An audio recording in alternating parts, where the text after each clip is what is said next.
سلام علیکم. برنامه دریچه بفرمایید. علیکم السلام. استاد قبیله سلیمانی. سلیمانی هستم و صدای شما داره در استودیو پخش میشه. خودتون معرفی میکنید برادرم؟ مهدی از کرمانشاه. مهدی جان از کرمانشاه، در خدمتتون هستم، بفرمایید. استاد تقریبا نمیدونم موضوع برنامه چیه، میخواستم آیاتی از کلام الله مجید رو تلاوت کنم، همینطور بخونم و ترجمهش رو بگم برای کسانی که شاید قیامت از یادشون رفته. مختصرا بفرمایید. بسم الله. کدوم آیات رو میخواید بخونید؟ کدوم آیات رو ترجمه میکنید؟ سوره معارج هست، همینطور مختصر میگم، شاید 1 دقیقه. بسم الله بفرمایید. اعوذ بالله من الشیطان الرجیم، بسم الله الرحمن الرحیم.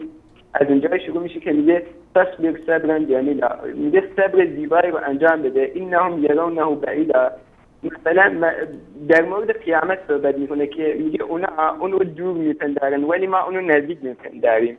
درباره آسمان و اینا هم صحبت میکنه که وضعیت آسمان چجوری و اینها.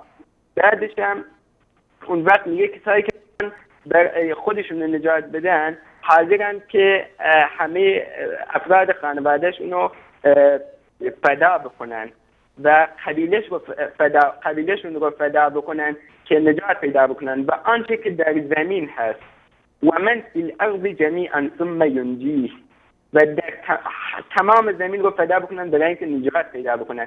ولی نمیشه. این رو میگم برای تمام بینندگان عزیز، از خدا بترسید و تقوای الهی رو پیشه کنید.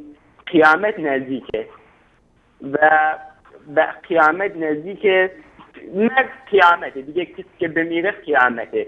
بعدش هم توصیه میکنم که فردا روز جمعه سوره کهف و یادشون نره، مردم سنت‌های جمعه رو انجام بدن. هر کسی هم که این برنامه رو میشنوه برای ما دعا کنه. استاد فضل‌الحق، ما خیلی شما رو دوست داریم، انتظار دعای خیر دارم. الله تعالی شما رو دوست داشته باشه. متشکرم از لطف شما.